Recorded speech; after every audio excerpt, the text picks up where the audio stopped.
¿Qué pasa aquí? ¿Cómo estáis? Bienvenidos a The Fabulous Jobber. Hoy abordaré uno de los términos más importantes del wrestling, el selling, o cómo vender un golpe. El arte del deporte del wrestling trasciende más allá de saber luchar. Eso el que sabe luchar, dicho sea de paso. Para hacer un combate atractivo, emocionante y espectacular, una de las claves es ser generoso con tu rival y hacerlo lucir bien, incluso mejor de lo que eres, como hacía Randy Savage con el Guerrero Definitivo, que cuando luchaba contra Savage incluso parecía que el Guerrero Definitivo sabía hacer algo dentro del ring más que mover las cuerdas, sacudir las cuerdas y correr de un lado a otro como un pollo sin cabeza. Cuanto mejor luzca tu rival, más mérito tendrás si le ganas o incluso si pierdes, porque si lo haces no vas a quedar tan mal, porque si aún encima un tío que es malo no luce, no le ayudas a vender, te gana, pues todavía quedas tú en peor posición. Así que hay que tener pues ese grado de generosidad y de profesionalidad a la hora de subirte a un cuadrilátero. El vender bien los golpes hace más realista el wrestling, pero no solo eso, también te hace que seas precisamente un buen profesional. Es cierto que algunos luchadores en momentos puntuales hacen como un guiño a los fans con determinadas acciones. Por ejemplo, cuando lucha Ric Flair y le golpean, pues todo el mundo está esperando que Ric Flair haga el Ric Flair flop. Pero hay una delgada línea que separa esos guiños de hacer parecer ridículo a tu rival o incluso la propia disciplina que tú estás desarrollando. Hoy hablaré no del selling, sino del overselling y también directamente del no selling. ¡Empezamos! En la historia del wrestling hay multitud de momentos en los que un luchador no vende un golpe o simplemente eres Hulk Hogan y haces el Hulking Up para demostrar que eres el más fuerte de todos. Pero puede ser en un movimiento en concreto, pero cuando eso ya pasa de la anécdota y se convierte todo ello en un combate incómodo, tanto para el luchador que lo sufre como incluso para los propios fans que atónitos ven pues que un luchador no está fluyendo ni está ofreciendo lo que tiene que ofrecer dentro del ring. Ya es pues una auténtica paradoja del propio wrestling. Ya estás ofreciendo una caricatura de un propio combate o de diferentes acciones. Voy a ir alternando el no selling con el overselling. Uno de los más famosos y que más en fuera de juego cogería a su rival por inexperto sería el combate que enfrentó a Lex Luger contra el Bruiser Brody el 21 de enero de 1987 en Jaula de Acero. Aquí sería un no selling. Luger llevaba poco más de un año en el mundo del wrestling y Brody ya era un veterano que llevaba 14 años partiéndose la cara a lo largo y ancho de este mundo, partiéndose la cara y partiendo la cara también. Haciendo un pequeño inciso, decir que la figura de Bruiser Brody se ha mitificado precisamente por su fatal desenlace, por su asesinato. Nosotros mismos hicimos un programa hablando de ellos, que por cierto es el más exitoso del canal. No hay un día en el que no haya varias visualizaciones de ese vídeo y ya ha ido aumentando y aumentando y creo que van por más de 25.000 visualizaciones del tema que traté del asesinato de Bruiser Brody, aprovechando también el origen de la lucha en Puerto Rico. Bruiser Brody era un tipo muy complicado de trato y muchas veces quería hacer lo que a él le daba la gana. Había promotores que se lo consentían por el tirón y el apoyo del público que tenía, pero otros directamente no pasaban por el aro. Tenía compañeros que no querían trabajar con él. Y Brody muchas veces se solía tomar la justicia por su mano si algo no le gustaba de alguien o si alguien no le gustaba. Y él lo solventaba, lo resolvía golpeándole dentro del ring.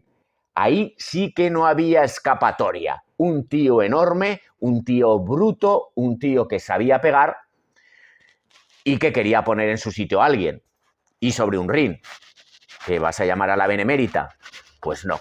Estás dentro de un ring, estás haciendo tu profesión y si te va a rear sí o sí. Eso ya depende cómo tú trataras a Bruiser Brody. Bruiser Brody te trataba a ti. También había veces que Bruiser Brody pues, se le cruzaban los cables y a su antojo cambiaba el final del combate o el transcurso del mismo, vamos. El problema básico tendría, en este caso, con Luger, ese problema que tuvo con Luger es que Luger era un tío novato, prácticamente novato, y antes de que diera comienzo el combate, pues se acercó a Bruiser Brody y le dijo lo que tenía que hacer en el combate. Mira, vas a hacer esto, yo haré esto, el resultado va a ser lo otro.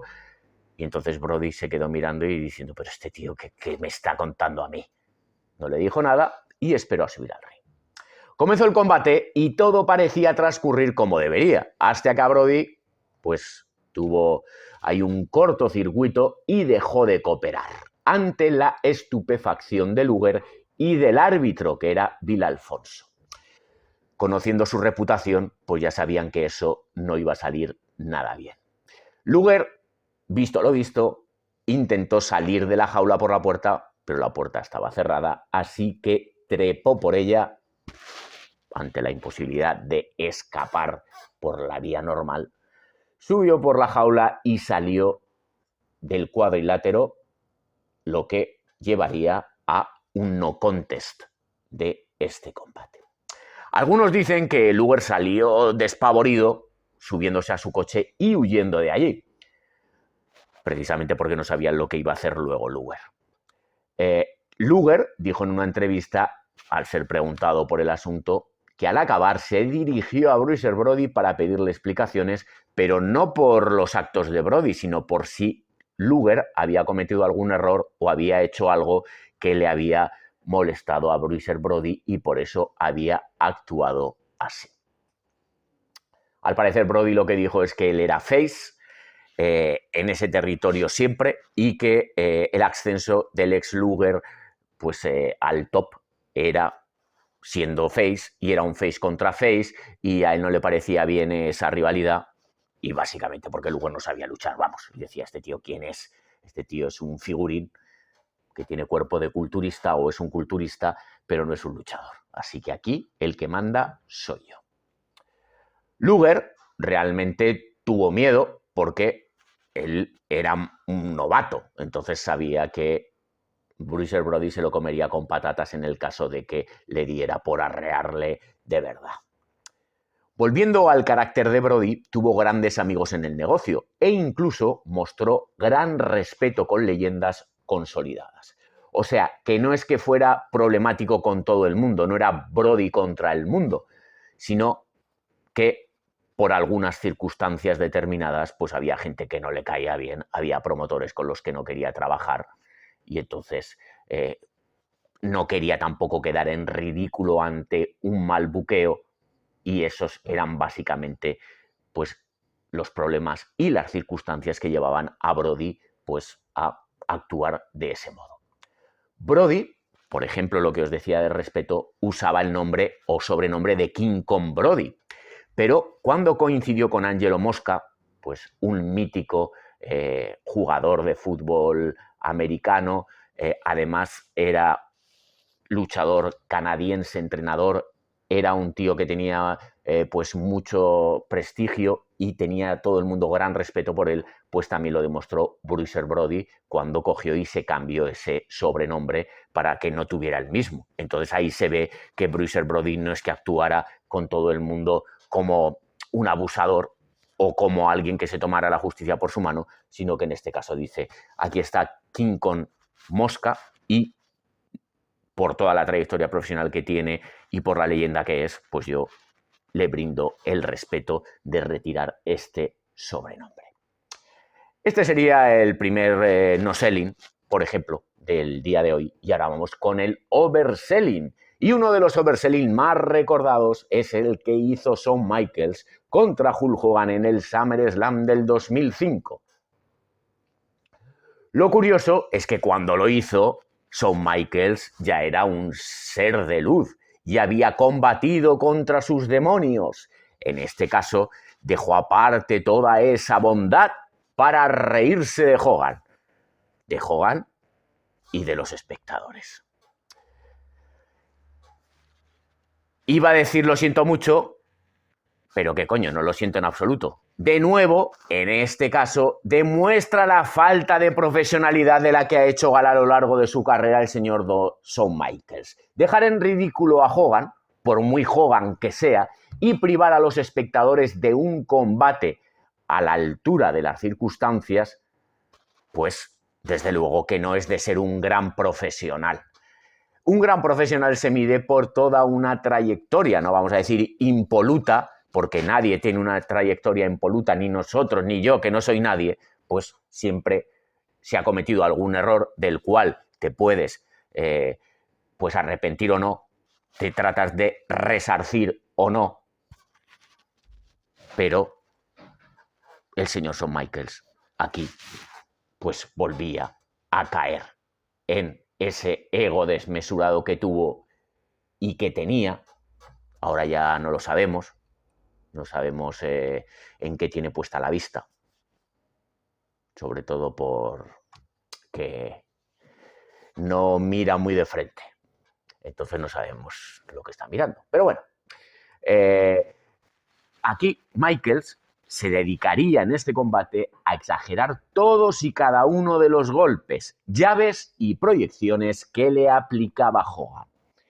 A veces el exagerar una acción puede resultar cómico. Por ejemplo, que me viene a mí a la cabeza, cuando Rick Rude vendía los Atomic Drop, que parecía que se le iba la vida, empezaba a ponerse de puntillas y a retorcerse, pues eso he sido criticado más de una vez por vender más de la cuenta determinados golpes. Pero él lo hacía, por ejemplo, lo cogían y le chocaban la cabeza contra los esquineros y él rebotaba. Bueno, pero no le quitaba crédito a su rival, ni eso hacía que Kurt Hennig luchara peor. En el caso de Michaels, llegó a ser ridículo el combate, con la cara de asombro de Hogan, incluso esbozando una sonrisa pensando que se la estaba jugando. Hogan siempre jugaba sus cartas de puertas adentro y Michaels estaba acostumbrada a jugarlas en cualquier sitio y en cualquier momento. Cuando él le daba la gana, él estaba por encima del bien y del mal porque sabía que tenía siempre el crédito y el beneplácito del señor Vince McMahon, que iba a los vestuarios a verlo luchar, según han dicho más de un luchador. Yo ahí no lo sé porque no lo he visto. Poco más que comentar sobre el asunto, pues que si no lo habéis visto, pues como curiosidad podéis verlo, no como calidad de lucha, sino para ver a Shawn Michaels haciendo el payaso. El siguiente suceso está entre el no-selling y la confusión.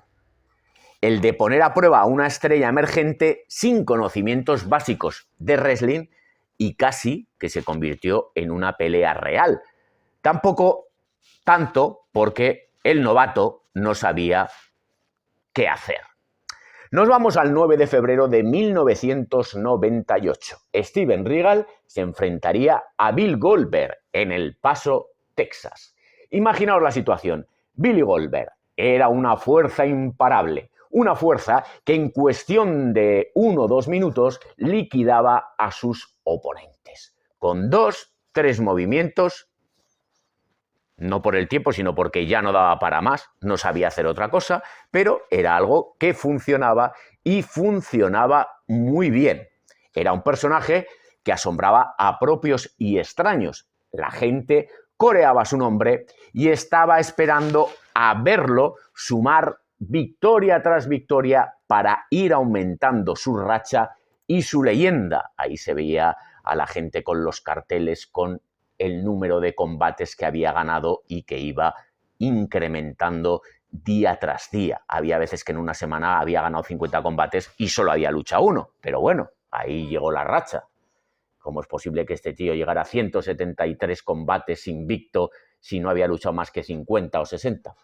Bueno, pues aplicaba la cuenta de Hogan, que en un año luchaba 450 días, porque el cambio horario pues es lo que tiene. Cosas de Hogan y en este caso cosas de Billy Goldberg y del señor Bischoff. En uno de estos combates, pues que iban sumando y sumando y sumando victorias, se toparía con William Regal. William Regal, un gran luchador técnico de la escuela inglesa, entrenado por nada más y nada menos que Marty Jones, uno de los mejores luchadores técnicos, no solamente de Inglaterra, y además un gran entrenador. Como en casi todo, hay dos versiones del asunto. Según Regal, siguió instrucciones porque le dijeron, mira, no se lo pongas fácil a Goldberg, súbete y haz que responda pues a las llaves que tú le puedas aplicar o a las contras que tú hagas de lo que él te realice a ti. Según Regal, el problema es que Goldberg no respondió a las acciones que él estaba desarrollando y que Regal pues consideró que no había ningún entendimiento entre Goldberg y el propio Regal. ¿A qué se puede deber? Bueno, pues se puede deber a que no se lo esperaba Goldberg y Goldberg no estaba entrenado para responder a determinadas acciones, aunque es cierto que en alguna parece que incluso hasta responde bien, que dices, bueno, pues parece que algo ha aprendido en la Power Plant el señor Goldberg. Pero sí que es cierto que se puede ver, se puede apreciar e interpretar que Regal de ninguna manera recibió dichas instrucciones y que no entendía la actitud del inglés, pero que si a Regal le hizo sentirse mejor lo que hizo dentro del ring, pues mira, pues bien por él. También aquí Goldberg añadió que le hubiera gustado enfrentarse a él en estos momentos. No en estos momentos que ya está más mayor, sino en los momentos en los que hizo estas declaraciones. Hay algo que no encaja en el argumento de Regal, y es que si él siguió las instrucciones que le dieron, ¿por qué fue despedido por esta acción? Pues bueno, pues eso no lo sabemos. Al ser despedido, pues recaló por primera vez en la WWF. Pero esa primera vez no se caracterizaría por una estancia longeva ni exitosa. Solo disputó 14 combates. Primero sufriría una lesión, al parecer una lesión que no era muy grave, pero luego cuando llegó a casa se pegó un hostiazo y se partió pierna, tobillo, bueno, se destrozó la pierna. Y al volver, pues debido a su adicción a las drogas y al alcohol, tuvo que ir a rehabilitación y ahí fue despedido por WWF. Esto le sirvió para que fuera recontratado por WCW. Vamos con otro combate overselling que también está implicado nuestro amigo y nuestro querido Shawn Michaels. Aquí sería Triple H contra Shawn Michaels por el título europeo. Es cierto que en esta ocasión tuvo cierto sentido este combate y un poco pues la pantomima esta que hicieron, porque el objetivo era reírse del sargento Slaughter, pues con la degeneración X en su máximo apogeo y en choque directo con la directiva, a Slaughter se le ocurrió enfrentar a Triple H y Shawn Michaels por el título europeo, que estaba en posesión de Shawn Michaels. Los grandes amigos se verían las caras en 1 contra 1 sobre el ring. Se podía haber planteado quizás un combate desde otro punto de vista, pues por el bien del espectáculo, por el bien de los espectadores, pero optaron por hacer una chiringota de combate, pero una chirigota de combate no como las de Cádiz, mucho peor, mucho peor.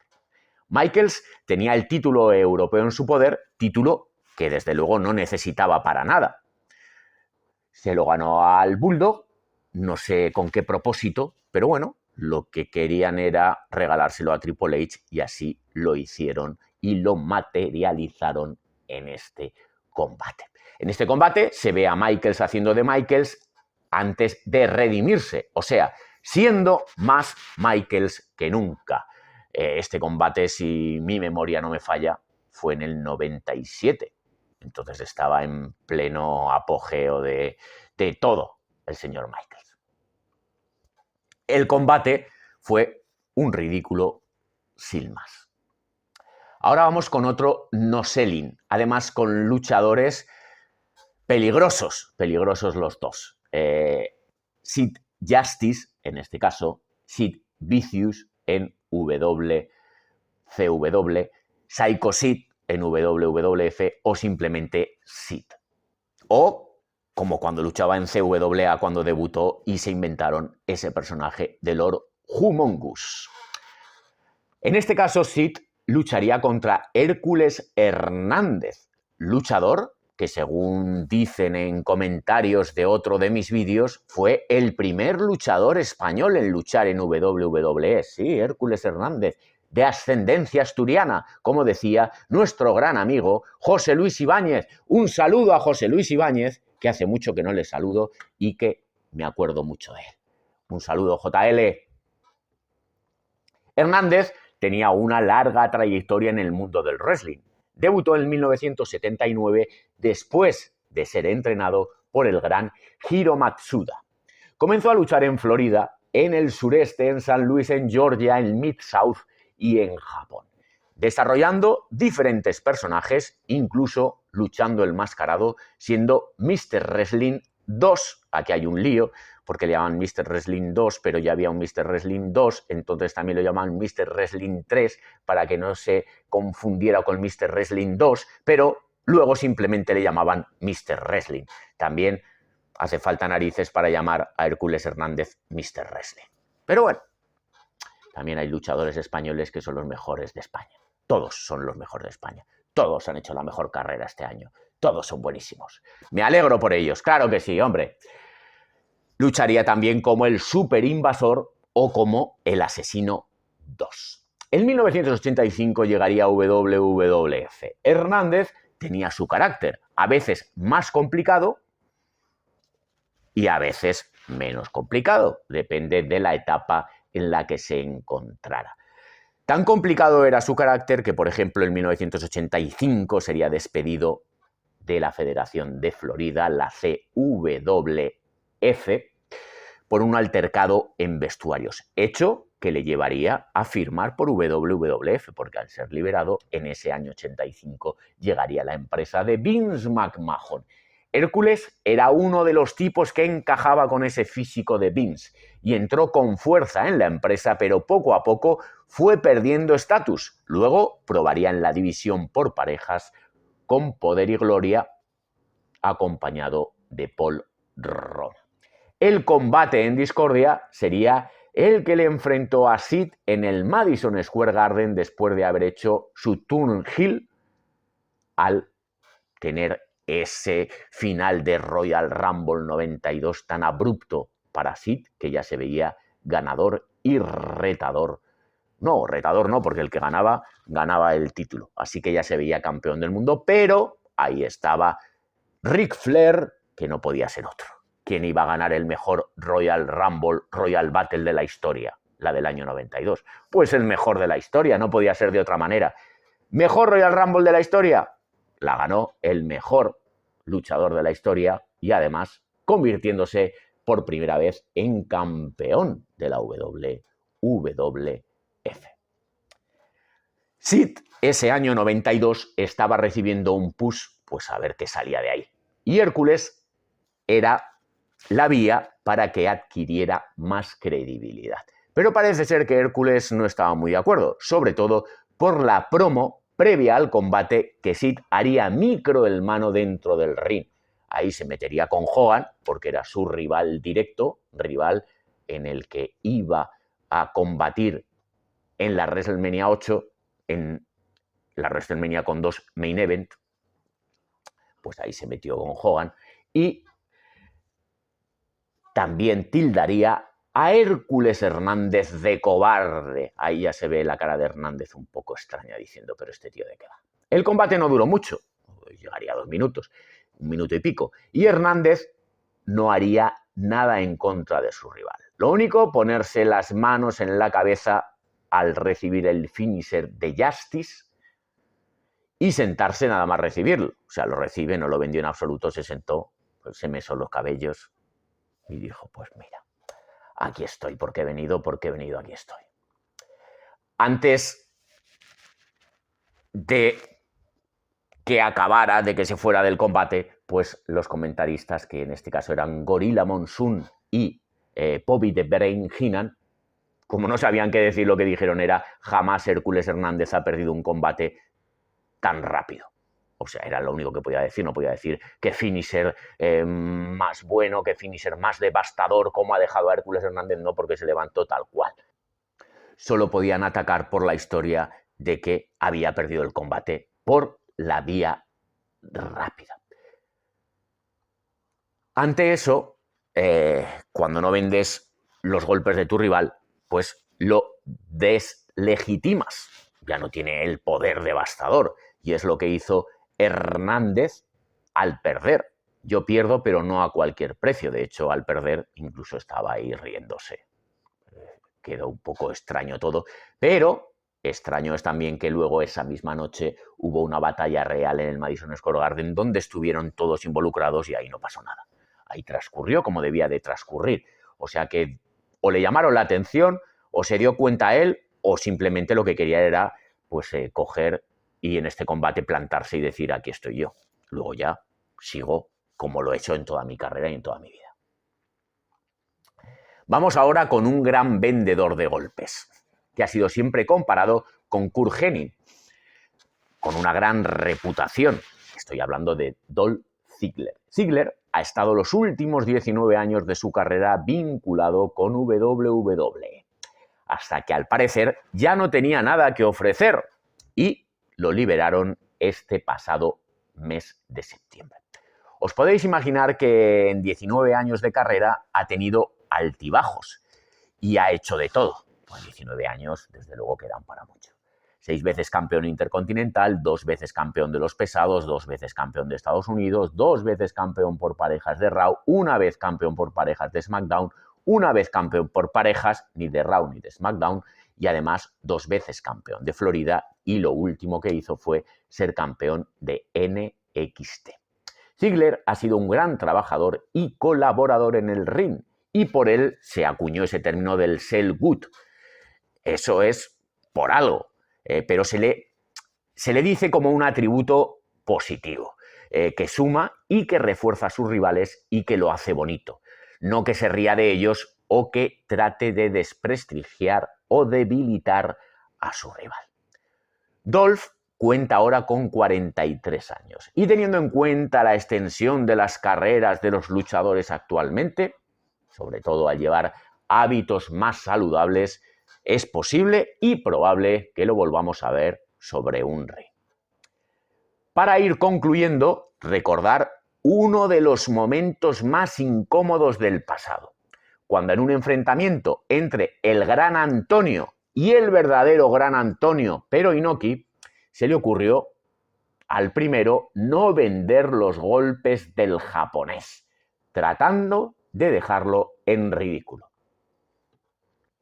El Gran Antonio era un yugoslavo de nacimiento y canadiense de adopción, que había sido famoso por sus hazañas de fuerza, que incluso lo llevaron al libro Guinness de los récords. Su especialidad era arrastrar trenes, autobuses y coches de diversas formas y maneras cargados de mercancías o de humanos. De peso, al fin y al cabo.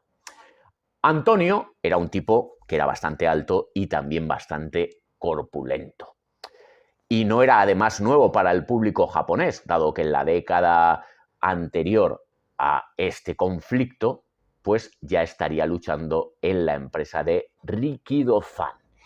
Curioso también es que ya había tenido problemas con sus compañeros. El Gran Antonio generó gran expectación al hacer en Japón esos espectáculos de fuerza en la calle y aparecer como un salvaje. Pues llevaba cadenas en el cuello, la mayor parte de sus combates eran handicap contra varios luchadores y eso era realmente lo que atraía al público. El problema es que pensaba que él era un buen luchador, que estaba por encima del bien y del mal, que soy además el tipo más fuerte del mundo, estoy en el libro Guinness de los récords, arrastro autobuses, que te arrastro, pero no sé luchar, pero como gano, pues me lo creo. Pues no, mi niño, no. Porque vas a sufrir de lo lindo, sobre todo si te metes con Inoki. Pero es que ya la había sufrido con Miller o con Gotch. O sea que ya le habían dado pal pelo en esa época de Rikidozan. Se marchó, pero luego ya volvería a la New Japan Pro Wrestling. El tío seguía igual. O sea, tenía unos 50 años, parecía un indigente, un señor mayor que iba por la calle pasado de peso, además. No tenía planta de luchador, pero él se seguía creyendo que lo era y además se seguía creyendo que era un gran luchador. Para caldear el ambiente y su enfrentamiento con Inoki, pues empezó a ganar handicap match antes de llegar a este combate con Inoki. Y se lo empezó a creer,